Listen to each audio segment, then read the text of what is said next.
Well, this is a bit special. This is our first get-together of Cirencester and Bathurst. Let's see how we go. I'd like to welcome, all the way from Cirencester, it's relatively early in the morning, Claire Waddell, co-founder of Leading with Menopause and founder of You, Me and Menopause. Hannah Hockley, welcome Hannah, founder and owner of The Apprenticeship Partner. I believe you work with businesses and apprentices. We'll come to that. And Chiquita Henson, CEO of the Corinium Education Trust. It's really, really lovely to have the three of you here, and it's hopefully the start of good things to come. And especially because it's International Women's Day. So let's get right into it. And can I ask, first question, what does International Women's Day mean to you? Chiquita? Oh, thank you. Thank you, Margaret. That's a really big question, actually. I struggle a little bit with special days of the year because actually I think the issues are important all year round. But I do think International Women's Day does put a focus, a really important focus on inspirational women and what we should aspire to achieve. I couldn't agree more. I basically have the same answer. That's what I was reflecting on today, that it does give us a chance to come together in ways that we may not normally. The theme for International Women's Day this year is Inspire Inclusion. I'm curious how you believe that might best be achieved within your community. Anyone? I'm happy to take that one, Margaret, yeah, go on, if you want to listen, okay. And then I'll let Hannah take over. I mean, as somebody deeply involved in education locally, our mantra is very much around inclusion, and education is a key vehicle to ensuring that people of all different backgrounds and the range of diversity have the opportunity to succeed. And within our community, we're a group of 4 schools, but we're working very closely in partnership with a wider group of schools. And we seek to achieve that community cohesion, that inclusivity, and to celebrate the success of the different groups within our community, and particularly in supporting women and women leaders in education. It's about walking the talk, isn't it? Very much so. Absolutely.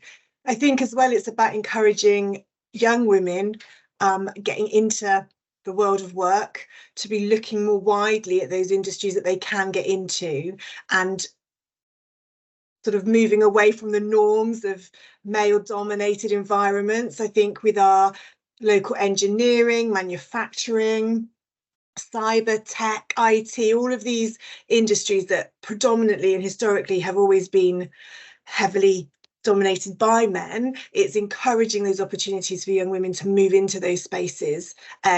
That is changing all the time and it's improving year on year, and we just need to keep talking about those opportunities, making women in those industries more prominent so that younger women can see that, aspire to be it, and again move into those spaces so that we're creating a wider environment for women in the future.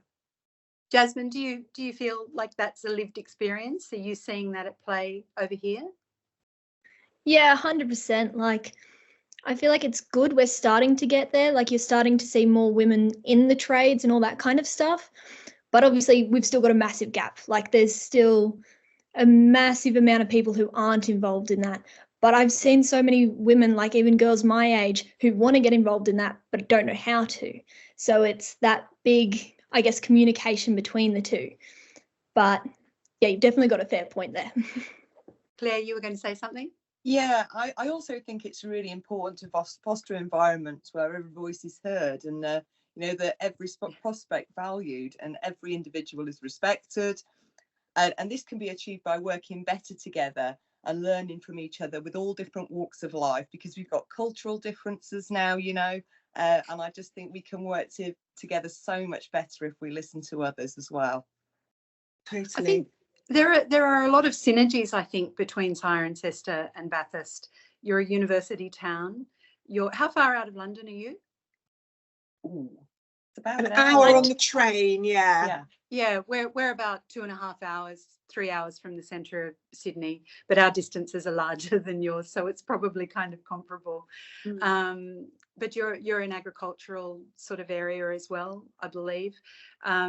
Just when I was doing a little bit of research today, I was really interested at how many synergies potentially there are between Cirencester and Bathurst. It's actually quite exciting. So in terms of, you know, I'm going to throw this one to you, Kira-Lee. What matters to you? Because I know you're incredibly community minded. You come from a community development background.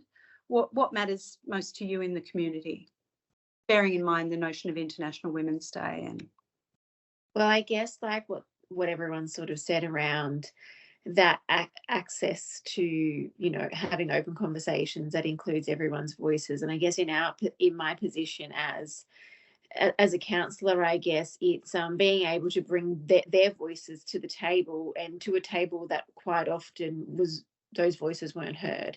Like I still feel like in the chamber, there's often conversations that are being had, and I think that there's people in the community whose voices aren't actually represented at the table, and I don't think that that's fair.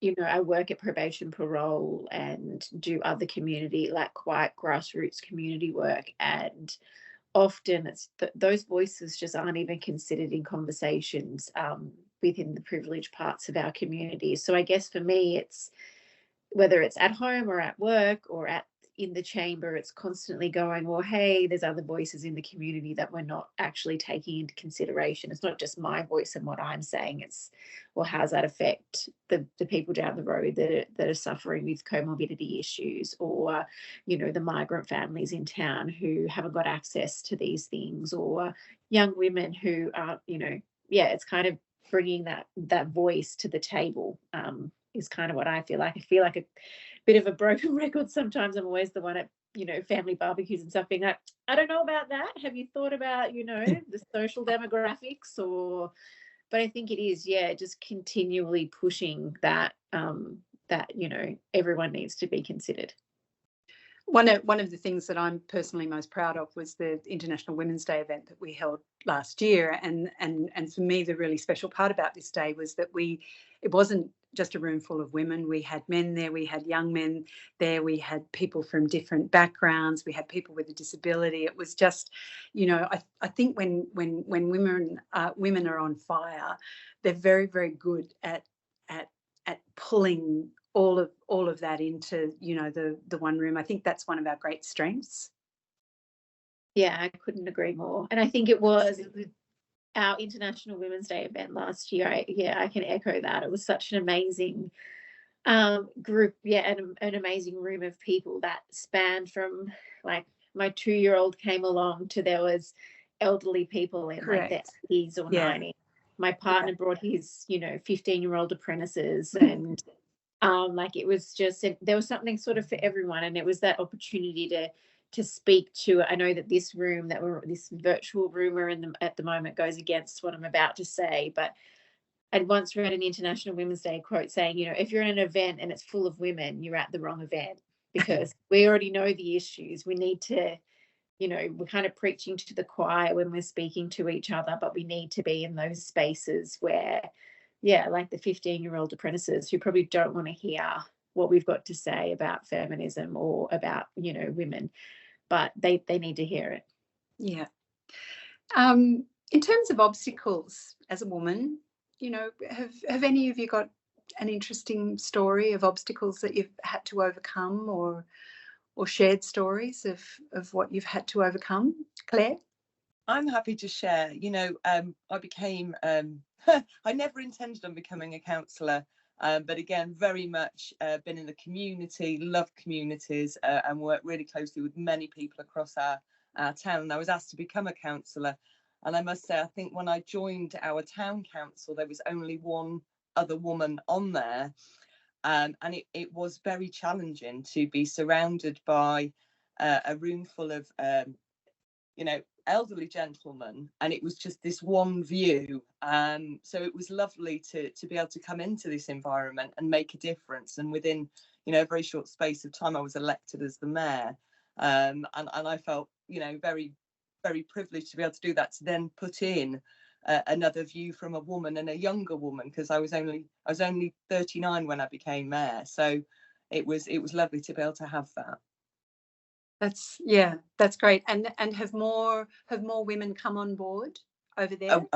Oh yes. I was mayor, and then my deputy was Sabrina, and Sabrina is now mayor, and we know that the current deputy mayor is also female. So we've definitely got a good line of women. Well done. We need to have a conversation after this. Claire's made a huge difference. Claire made a huge difference by joining, and everything that she's done since she joined really has changed sort of the local political view, I think, and it's given women more of a voice. So yeah, I don't think we can underestimate the change that you made, Claire, when you started. Thank you. That's really sweet. Claire, if you could put it down to one thing, what would it be? What do you see as having more female voices on council in positions of power?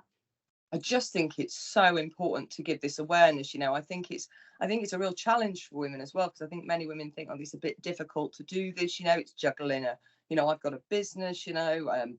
I have 4 grown children, so I think it's a real challenge for women, and it just doesn't appear that it's possible to do it. We've got a gallery in the town council of former mayors, this huge wall of male pictures. We have 3 women on there now. But yeah, I think it's encouraging people. I want to make a difference in my community, and I think there's many women that want to do that, and they shouldn't be fearful. It's not necessarily down to politics. You can become a councillor to want to make a big difference to your community. Lovely. Can I ask? I'm going to change one of these questions a little bit. It was actually, the question was what drives you to succeed. I want to change that to say what actually drives you to keep working for positive change in your community?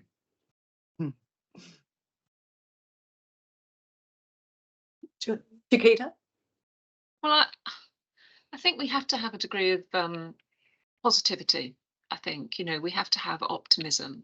And for me, as somebody who works in education, particularly sort of with so many young people at such a challenging time, with so much going on in the world, it's really important that we retain that hope, energy and optimism, and that sense of we can do it. Absolute belief in, we might not be able to do it yet, that's the qualifier, but we will be able to do it together in the future. And I think that's a really important driver for me. I think it's a beautiful message. Yeah. To jump on the back of that, obviously, again, within the education sector and being a voice for the youth of the town, I think we always need to remember that they are the future of our community, and we need to make sure that we're hearing what they're saying. And fostering that relationship between business and education, that's something that really drives me locally, because we need businesses to be able to offer those opportunities, whether it's work experience, apprenticeships, whether it's just mentorship and talking to young people about their industry and what they do. We really need to match those things up and make a really good sort of communication line between the two. Because we lose so many talented young people. They move away and they go to different communities. Yeah, absolutely. And we've got a thriving business here, a business community here, with anything from agri-tech, aerospace, cyber, manufacturing, creative. Like, it's huge what we have in Cirencester, but businesses are too quiet about it. And we need to we need to open those opportunities and remind young people of what they've got here, but also remind businesses that we've got real talent, and they're missing out on the opportunities of that young talent coming into them at a work experience age to potentially move on to being employed, take on an apprenticeship. They really could be the future of their business, and there needs to be more of that communication happening. Yeah. Jasmine, have you got something? Well, I suppose, like, jumping on the back again of what you said, like, my age group, we are that future. So the fact that there's other people that have already kind of paved the way for us. So there's people who have gone into male-dominated like areas, or they've learnt more about something that they want to do and stuff like that. They've already done, I guess, the hard yards. I don't know how to say it, but so they've got that part, and then it's our we get to go take that and go, sweet, let's move on to the next bit. So the fact that I've already got so many, like, I guess, female mentors that have been able to teach me, and like being youth mayor of a town, it is the craziest thing, because you don't really know how, because it's people you don't know. And then you get to learn who they are and whatever else, and learn that they have all these skills and use them, and like in terms of making a better environment, which I love, because Bathurst, like our town, is full of all these, as you said, for your town, is full of talented people, creative, smart, athletic, everything. Most amazing people I've ever met. But we move away. We go to bigger towns because we think there's bigger opportunities. So then the fact that there's people in our town, such as the councillors, who have already gotten that far so far, I suppose, and then go, that's inspiring. And then we just take that, and that's kind of, yeah, long way of saying it, I suppose. Amazing. Just on that, I'm just going to jump ahead. How do you think women can better enable each other to succeed, or to lift one another up?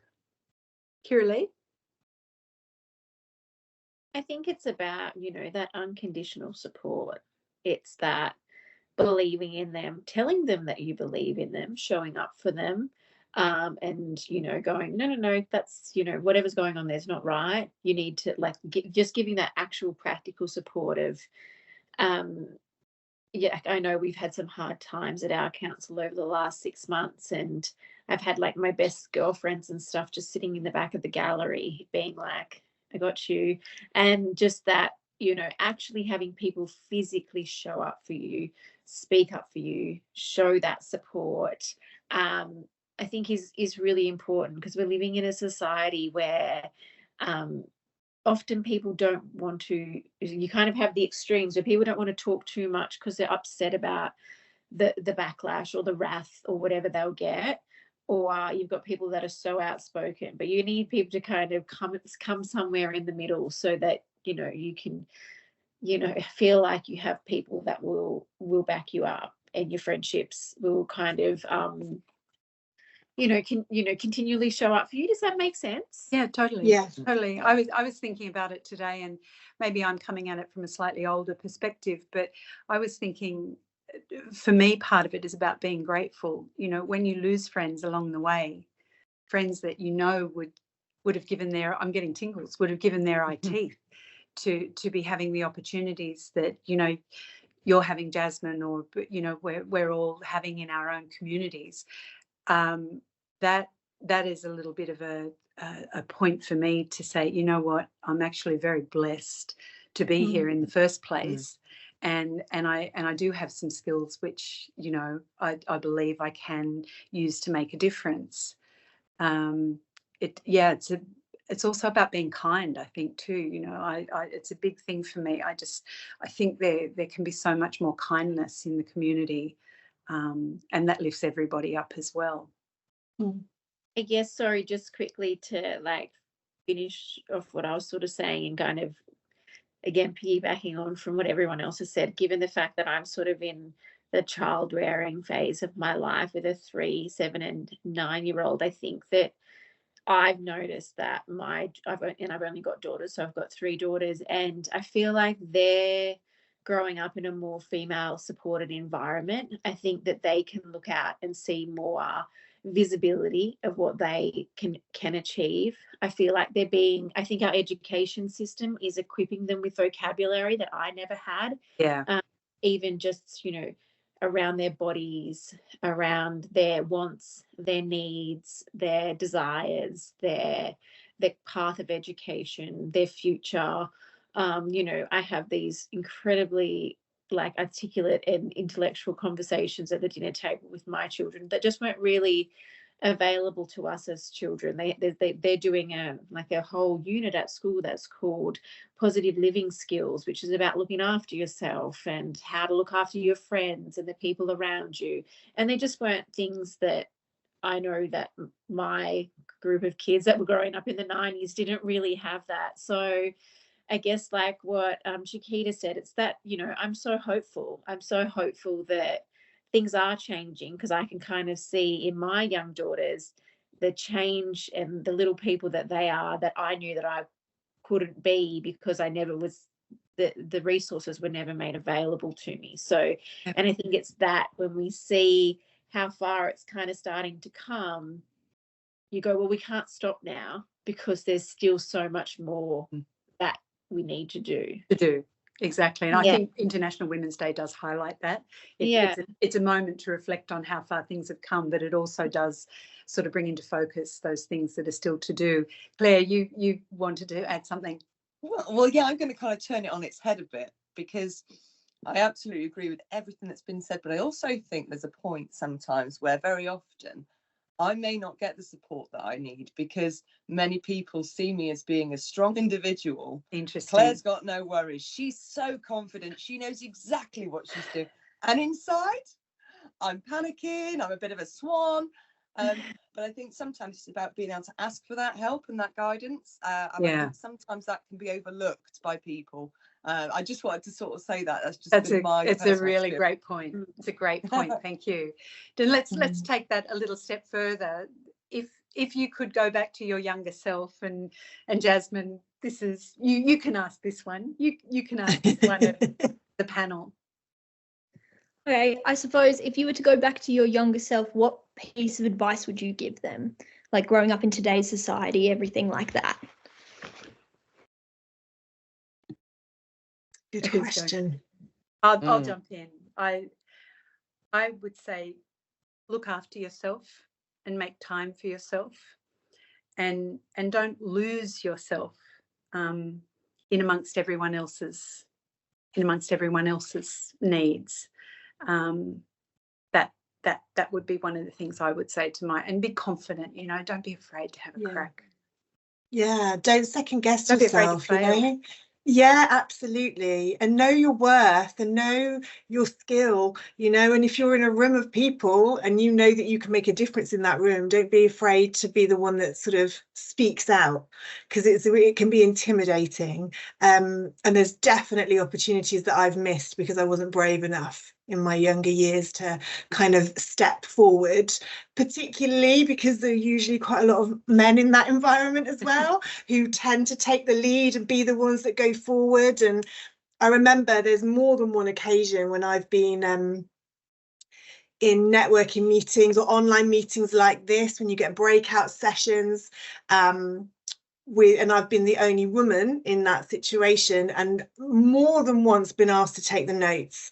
And originally, when I would be asked that, I'd be like, yeah, okay, that's fine. And now I will always say, well, that's fine, but can you give me a reason why you've asked me to do that, other than the fact that I'm the only woman in the group?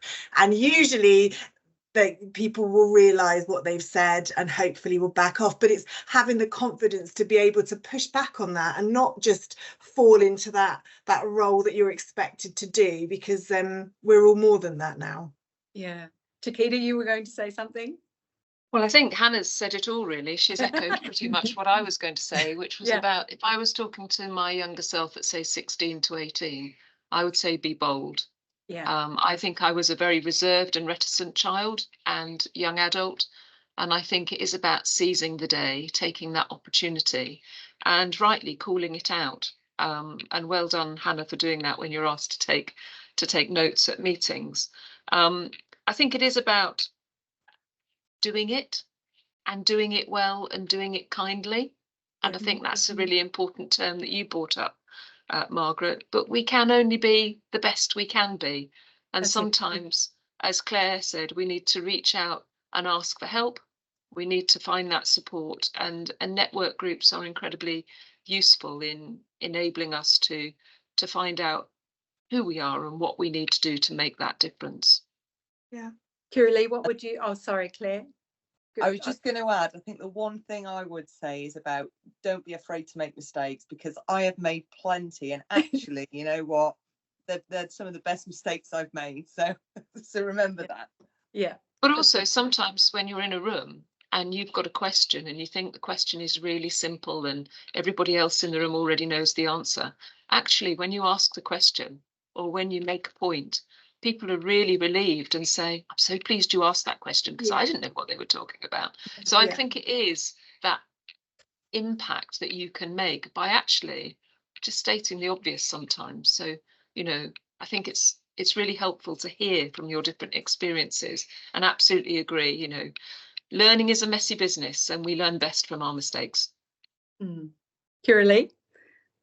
Yeah, kind of. I had a similar sort of thought pattern around that, you know, be bold, be brave, but also I guess it's that, you know, for me, it's really that you actually are genuinely so much more capable than you think you are. Like, women have been taught or, you know, conditioned into underselling themselves continually. And I always, you know, I've been more and more thinking this about myself lately. It's like my own imposter syndrome, and probably everybody else's imposter syndrome is preventing them from their true potential. And I think that that's what I would say to me is like, stop undervaluing myself, stop thinking that I can't do something, or you know, kind of, if we all started overvaluing ourselves more, we would probably, you know, be able to, you know, really achieve our true potential. Lovely. We're going to have to wrap up shortly, but I was curious. One of the questions was, can you share a women's empowerment moment that inspired you? I was just curious to know whether there are people in your life, or, you know, where do you draw your inspiration from? Brene Brown is one of mine. The Call to Courage. I can't recommend her video if you haven't watched that. I just think it's fabulous.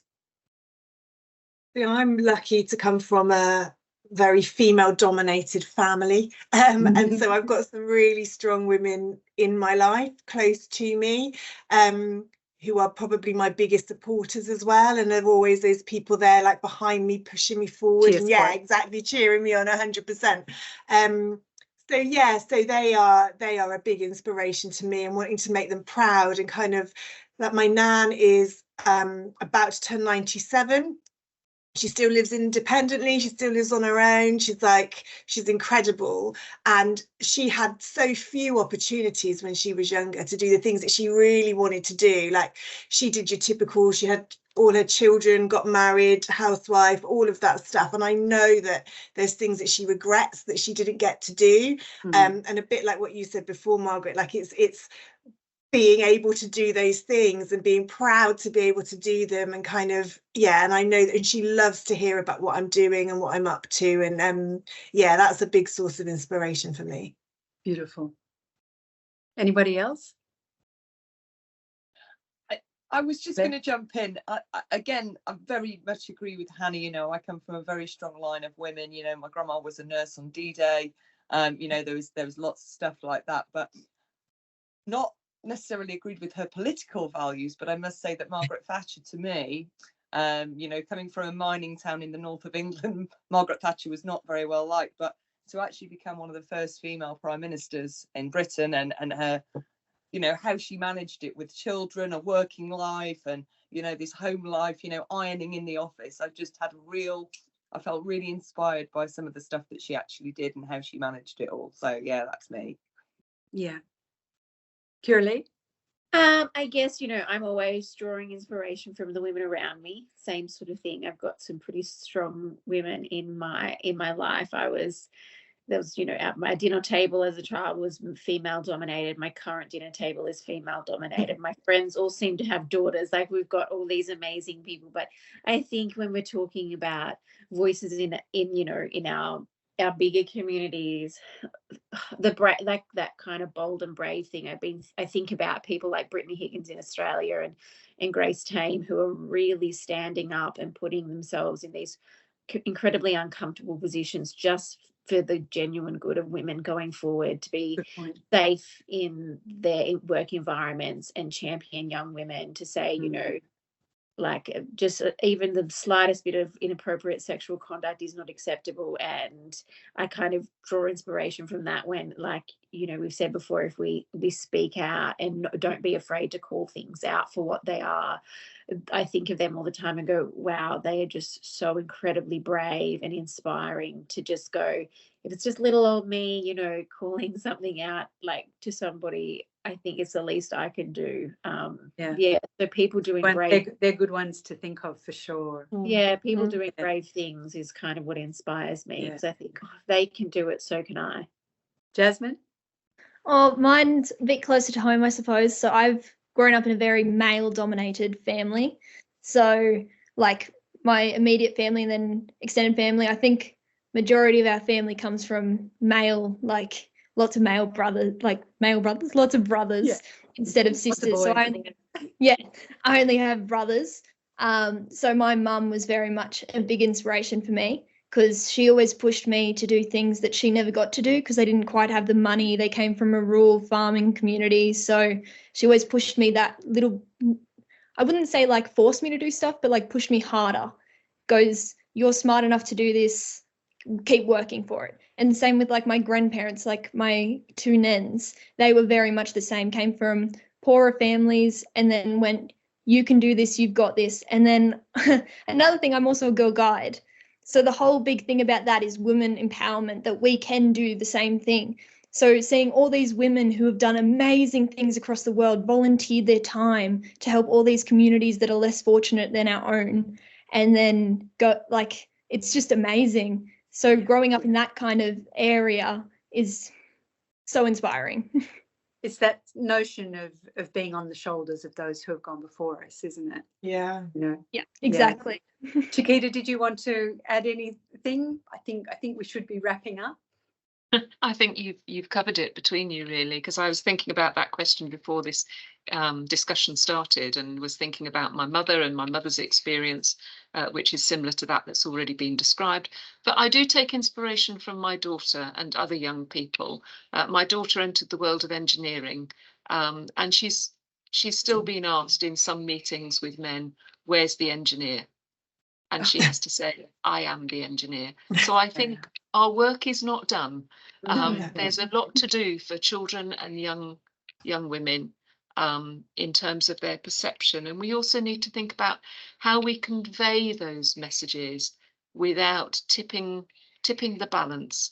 Because I don't know what it's like in Bathurst, Australia, but in the UK, we are seeing an increase in misogyny, and particularly an influence on young men, and the kickback around the role of women. And I think we need to get that balance right. It's not a major issue for us at the moment, but I can just see that there is a need to help educate the young men around equality, diversity and inclusion as well. And I think that's what's reassuring around your International Women's Day last year, where you said actually you had young men in the audience. And I think that's really important, that we continue to be inclusive and welcome everybody into our discussions. That's a pretty nice note to finish up on, I think. Amazing. It's been an absolute delight to put some faces to some names, and thank you so much for being a part of this. Hopefully it will be the first of more to come, and hopefully the relationship between Cirencester and Bathurst will continue to grow. So from all of us on this end, happy International Women's Day to you, and we'll look forward to crossing paths at some point down the future. Thank you for your time. Thank you. Thanks. Thank you. Thank you.